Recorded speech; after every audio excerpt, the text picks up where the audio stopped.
Welcome back to the deep dive. We're plunging into, well, the messy, fascinating parts of human experience today. Imagine this. You're stuck in the back of a car, it's chaos, arguments flying, two people are, like, making out right there, and someone's trying to drive while having this massive internal conflict. Yeah. That's quite the starting point. It really is. And that's where we begin our exploration today. We're diving into excerpts from a really compelling personal narrative. It kicks off with that wild road trip. Right. But then it pulls us deep into some very personal diary entries. So it's this shift from, outward chaos to inner reflection. A real journey inward. Exactly. And our mission here is to kind of unpack what this story tells us about love, family, maybe self-discovery. Those big themes. Yeah. We'll look at what you see on the surface. Well, it often hides a whole different world underneath. How experiences shape us, past and present. Right. So hopefully you'll get some aha moments about just how complex people are. Okay, let's get into it. Sounds good. And it's interesting how quickly you're dropped into this intense situation. It feels familiar, like any road trip tension, but it's immediately charged with these bigger ideas, trust, relationships, different moral views. It's all there from the start. It's definitely an instant jolt. Our narrator is just fuming right away about bringing Tiya along. Absolutely against it. Totally. He's worried about safety, about dirty places, and he's clearly got this cynical view of Shrey. Yeah, that comes through strong. Scoffing. All that will remain will be a few naked pictures of her. But then, like, moments later, He gives in. he gives in. He's driving, Shrey and Tiya are in the back making out, and he's just thinking, asshole, why do I even listen to him? That internal monologue is great. It's this perfect mix of exasperation and, well, chaos. And that resistance he shows, even while complaining, it actually tells you something important. Like what? Well, about his underlying values. He's genuinely bothered by Taya's age. She's 17, almost 18. Right, he mentions that. And he's clearly wary because of Shrey's history. But then Shrey pushes back, right? He says Tiya is special, that this could be something new and meaningful. Which is such a contrast to the narrator's immediate take. Exactly. It hints that maybe, for Shrey, it's not just a casual thing this time, or at least that's what he's telling himself. That's a really good point. It does show his values peeking through the complaining. But it feels, well, contradictory, doesn't it? Given how harsh he sounds sometimes. It does feel like a contradiction, and maybe that's the point. An early clue that the gruff exterior is maybe, a defense mechanism. A shield. Yeah, possibly. And the scene grabs you because Tiya, this young woman, is right there in the middle of it. And while all this is He happening, pulls out his diary. right, looking for some kind of escape, maybe. And we see this little note and address for Piyush Makija, the best friend from school, and then just dead guy. Whoa. Okay. Yeah, just dropped in there. It immediately suggests there's a deeper story, maybe something darker looking beneath the surface that we need to keep an eye on. Okay, that dead guy note definitely adds intrigue. So there's clearly more going on with him.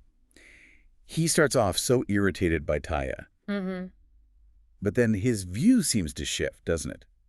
How do you read that change, especially after his initial resistance? It's fascinating because despite that tough exterior, he's actually really observant, sensitive even. You think so? I do. He notices things. He sees Taya's devil-may-care attitude, but also how, wow, she's actually a brilliant photographer. He does comment on that and how she looks hot in her fitted tee, hot pants, and the big camera. Exactly. He's seeing more than just the immediate annoyance. He's seeing her.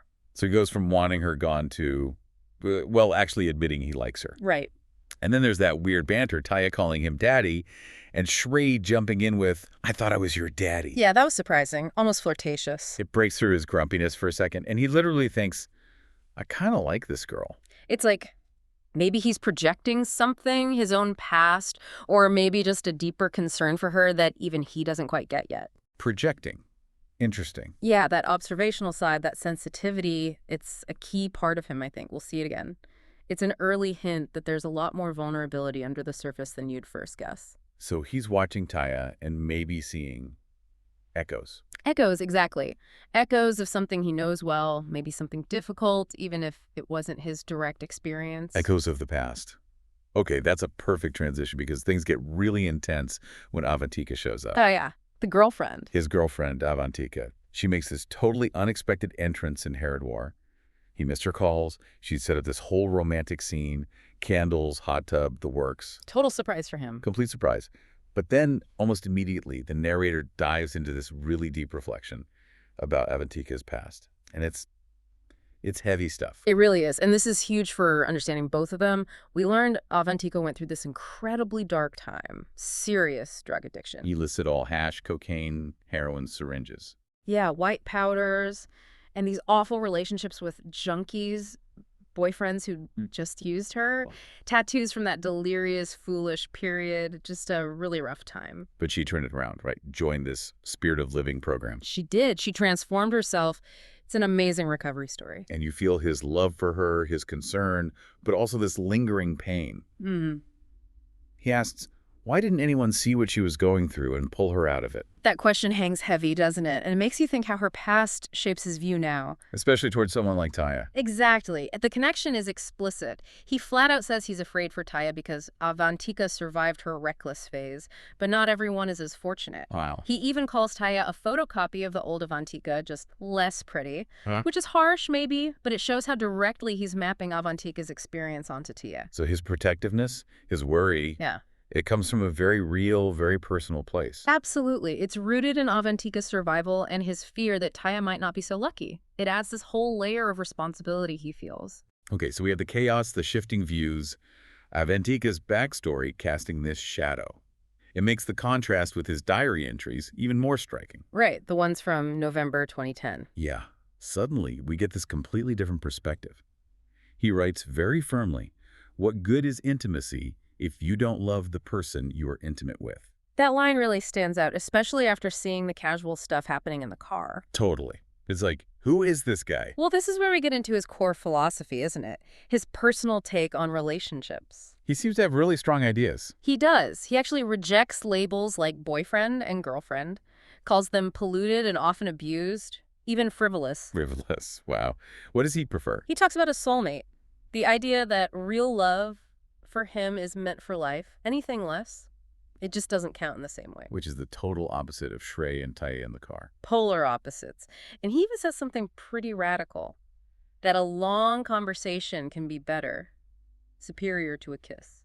That's unexpected. Does his own life reflect that? Does he actually live by this? It seems so. He talks about his first girlfriend, Sumi. They were together for 2 years, and he never kissed her, not once. 2 years, no kissing. Yeah. It really underlines his belief in building that emotional connection first, before anything physical. Okay, that's conviction. And then there's Regini. He writes about her with such adoration, but it's not about her looks. What is it about them? It's her character. The way she crinkles her nose when she sees a beggar, how she closes her eyes whenever we cross a holy place, how she just listens and is empathetic. Wow, that's incredibly detailed and tender. It is. It shows what truly matters to him. Empathy, shared values, deep understanding, not just physical attraction. That description of Regini, it really chips away at that gruff image, doesn't it? Completely. And then we get this bombshell, really, the truth behind the bully exterior, as the notes called it. He's described as a little boy craving for love and attention. And the reason why becomes devastatingly clear. His sister, Nivedita, this part, it just reframes everything. It's like meeting a different person. It really is. It's heartbreaking, but also quite beautiful. He talks about Nivedita suffering severe brain damage, how she was virtually dead for everyone, but not for me. She couldn't talk or walk, Yeah. confined to a wheelchair. Right. She came to them when she was 11, and apparently all she could do was smile. But for him, Yeah. those smiles meant everything. He says he could count millions of different ones. And that he knew what each of them meant. He saw her as his confidant, his treasure of all my secrets, his guiding light, an incredible bond. That level of connection, of dedication, it's extraordinary, especially for a kid. What happened to her? Well, his parents eventually sent her to a mental asylum, which just destroyed him. I can imagine. He fought it, cried, threatened them. Then he actually stole money just to go visit her. How far away was it? A long way. He mentions a journey of 2 days and 5 buses to Gandhinagar in Gujarat. Oh, my God. And he promises her he'll visit every 15 days, no matter what, a promise he keeps. That commitment. Yeah. It must have completely changed his relationship with his parents. Oh, absolutely. It fundamentally strained it. He talks about wanting to move out to get her out of there. He feels she's his only family. Wow. It just shows its immense capacity for love, for loyalty. Hidden beneath that tough front, it completely redefines him. It absolutely does, Yeah. knowing that about him. Okay, let's go back to the road trip. We're in that messy hotel room scene again. Right, with the 12 suitcases. Yeah. Avantika's 12 suitcases. Yeah.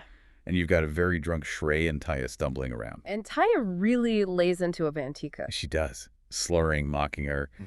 You're just jealous that you're not young and fun anymore. And then, predictably, She gets sick. throws up everywhere. It's gross, uncomfortable. Yeah. But it really sets up Avantika's reaction, doesn't it? It really does. Because Avantika doesn't just get angry. She unleashes this wisdom on Shrey. What does she say? She tells him fiercely, if you love her, then don't ruin her life. You can, and you are destroying her. Wow. That's powerful. It is, and it's clearly coming from her own experience, right? Yeah. Having been through hell herself. It's not just scolding, it's like earned wisdom. You see her transformation right there. Absolutely. The empathy, the sense of responsibility. It's forged from her own survival. And then, after yelling at Shrey, what does she do? She takes care of Tiya. Tucks her into a blanket, then gives Shrey these murderous eyes. It's this amazing mix of fierce protection and care. That's quite a moment. Yeah. And what about the narrator? He's grossed out by the puking, obviously. Understandably. But then later, he texts Avantika asking, am I getting old? Boring. Even after seeing her strength, his own insecurity pops up. Yeah, it's interesting, isn't it? It shows that even people who've grown immensely, who have this hard-won wisdom, they still have doubts. It makes them human. It's a really complex moment. It really is complex. And that insecurity he shows, it brings us back to his own internal struggles, doesn't it? Despite how thoughtful he can be, how deep his philosophy on love is. He still doubts himself. Right. He wonders about Avantika, this woman he sees as so perfect in every sense, and asks, what is she doing with me? Feeling unworthy. Exactly. That very human fear of not being good enough even when you have something good. And we see that vulnerability again with Regini, the girl he admired so much in his diary. Yes, with Regini. He clearly has high hopes there, but then she reveals she has a secret too.